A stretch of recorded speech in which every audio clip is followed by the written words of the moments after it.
Assalamualaikum warahmatullahi wabarakatuh. Bapak Ibu saudara-saudara sekalian, mari kita bersyukur kehadirat Allah Subhanahu wa taala. Salawat dan salam kepada junjungan alam Nabi kita Muhammad sallallahu alaihi wasallam. Kisah lucu yang ke-11 ialah berupa teka-teki.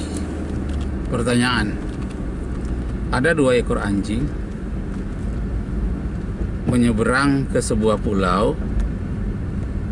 Sampai di buah pulau itu dia makan kenyang. Tetapi ketika dia akan pulang, gelombang sudah tinggi, arus air juga deras, angin kuat dan hujan badai.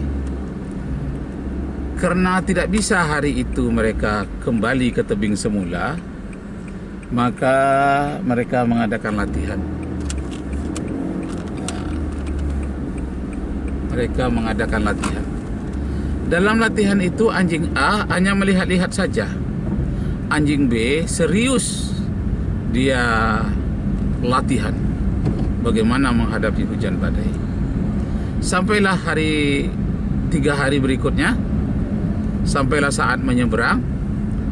Anjing A ini menyeberang, anjing B menyeberang juga. Anjing B ini serius-serius, tidak pernah main-main.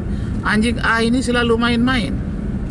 Nah, sampai saat menyeberang, mereka awalnya dari tebing, dari pulau semula sama-sama, tapi di tengah laut dia terpisah karena angin begitu kencang, arus begitu deras.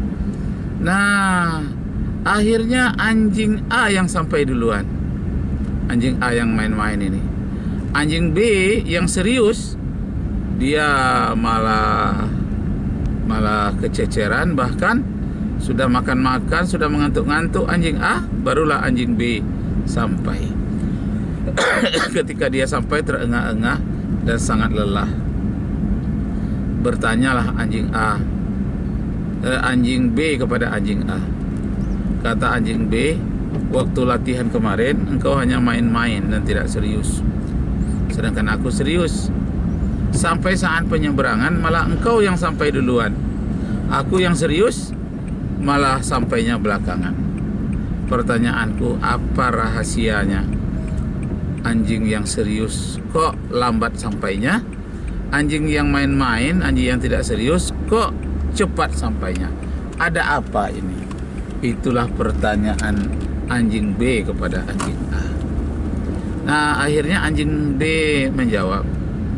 Anjing A menjawab, memang waktu latihan itu aku main-main saja, katanya, untuk menyeberangan ini.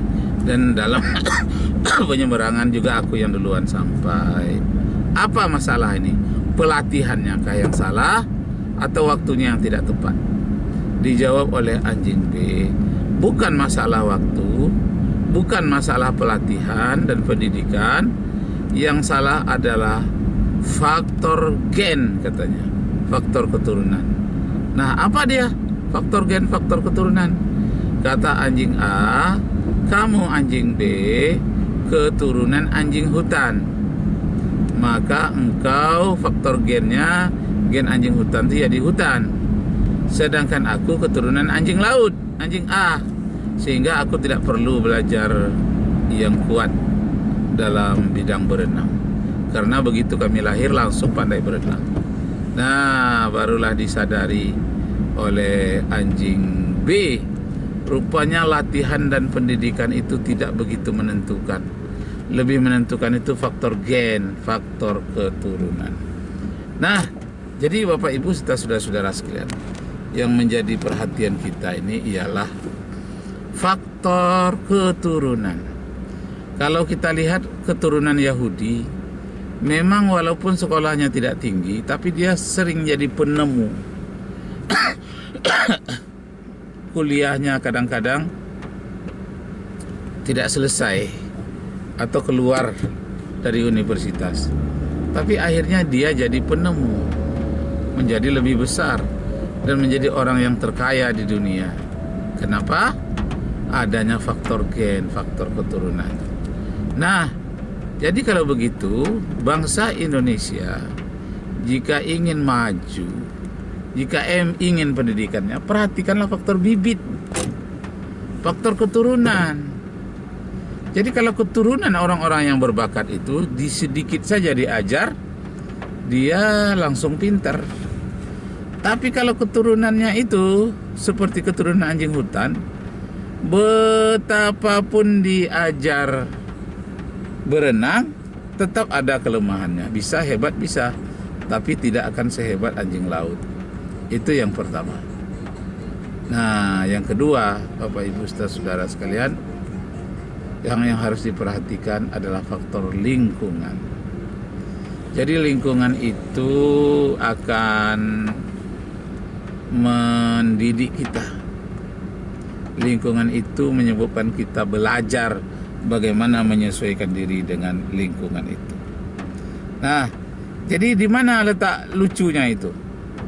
Ketika saya membaca artikel pertama di komputer, saya bertemulah dengan cerita sindiran yang sangat hebat antara anjing hutan dan anjing laut. Jadi faktor bakat. Anjing laut memang bakatnya berenang seumur-umur. Dari dalam perut aja sudah tertanam fitrah berenang itu.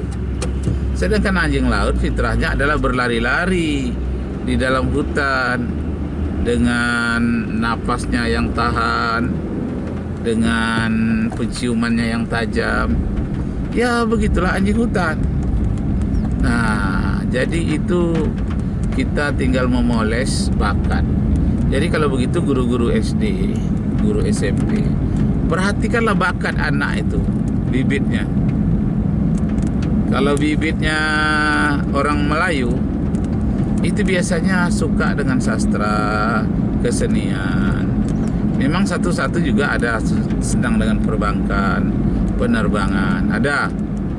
Nah, tapi kalau bakatnya itu awalnya lingkungannya itu tentang nelayan, pertanian, dan yang kaitan dengan pariwisata. Nah, kalau dia anak Cina, kita ambil umpamanya jadi anak angkat kita Cina, lingkungannya tidak lagi lingkungan Cina, lah sudah lingkungan Melayu, umpamanya lingkungan Indonesia. Nah, kita bawalah berdagang. Tidak susah mengajarnya berdagang itu. Kenapa? Karena hitung-hitungan dagang itu sudah di keturunannya turun-temurun sejak zaman dahulu, walaupun dia berada di lingkungan Melayu. Nah, Bapak Ibu saudara sekalian, hal ini teringatlah saya dengan kisah Mowgli, anak India yang kececeran di dalam hutan sewaktu terjadi perang antar raja-raja kecil di India. Namanya Mowgli. Mowgli ini kececeran di dalam hutan, kemudian mulutnya menganga dan megap-megap minta menyusu. Maka lewatlah seekor serigala yang kematian anak. Serigala tadi pun bengkak susunya karena tidak ada anaknya yang menyusui. Nah, kemudian serigala ini menyusukan si Mowgli tadi. Ternyata si Mowgli mau menyusu kepada serigala. Maka terjadilah tatapan mata antara induk serigala dan anak manusia. Nah, itulah dia Mowgli. Akhirnya Mowgli ini semenjak dari kecil, karena dia melihat lingkungan induknya berjalan di kaki 4, maka dia berjalan pun di atas kaki 4. Biasanya minum di sungai secara langsung, tidak memakai tangan, langsung dihirup airnya, dia pun seperti itu pula. Kemudian memakan daging tidak dimasak, langsung sedang berdarah itu dimakan. Itulah yang dilakukan oleh si Mowgli. Nah, tapi Bapak Ibu saudara sekalian, ada fitrah yang eksis di dalam diri si Mowgli. Apa dia? Jiwanya sebetulnya jiwa manusia, walaupun dia berada di lingkungan serigala. Ketika hutan India itu terbakar, ada beberapa serigala yang mati, termasuk induk yang membesarkannya itu mati. Nah, mati terbakar. Rupanya mati terbakar ini dagingnya menjadi enak oleh serigala dan binatang-binatang yang lain. Maka serigala tadi gerombongan serigala itu memakan bangkai induk dari Mowgli ini yang memelihara sejak kecil, makannya. Tapi si Mowgli tadi tidak ikut makan, tidak dimakannya tubuh ibunya, padahal lingkungannya telah mencontohkan bahwa harus makan apakah daging ibunya sendiri. Yang penting ada di hadapan itu adalah makanan santapan. Tapi Mowgli tidak mau. Kenapa? Ada naluri kemanusiaan di lingkungan binatang itu. Itulah si Mowgli. Nah, kemudian kali yang kedua, sebelum itu lagi, sebelum ibunya itu mati, pernah dia bermain dan minum-minum di tepi sungai Gangga di India. Waktu dia minum itu terdengarlah suara seruling anak gembala dan orang-orang bernyanyi di seberang sungai. Mendengar nyanyian itu, si Mowgli berhenti sejenak, sedangkan serigala yang lain langsung pergi, dia tidak peduli. Nah, apa yang terdengar itu nyanyian. Jadi ada fitrah seni di dalam tubuh si Mowgli. Mengantuk dia mendengarkan nyanyian itu, langsung tertidur di bawah pohon kayu di pinggir sungai. Ketika sedang tertidur itulah umurnya waktu itu 13 tahun. Waktu itu ditangkap oleh misionaris India dan dibawa ke Inggris, di kerangkeng, masuk kerangkeng besi. Nah, tapi itulah, selama dia berada dalam kerangkeng besi itu tidak mau makan pakai mangkok atau pakai piring. Piring itu dibuangnya. Kemudian tidak mau makan daging masak, dia makan daging mentah. Kenapa? Karena itulah yang terwariskan oleh induknya yang bernama serigala. Nah, demikianlah Bapak Ibu serta sekalian, cerita humor itu terkait dengan masalah bibit ya, masalah gen, masalah keturunan. Kesimpulannya, dalam kita mendidik itu perhatikanlah keturunan. Kalau keturunan orang-orang yang berbakat, yang baik, itu tidak susah kita untuk mengajaknya ke yang baik. Dia mengerti sendiri dan hanya sedikit perlu polesan saja. Begitu juga orang yang berbakat olahraga. Kalau dari ibu bapaknya sudah berbakat olahraga, tidak perlu dengan polesan-polesan.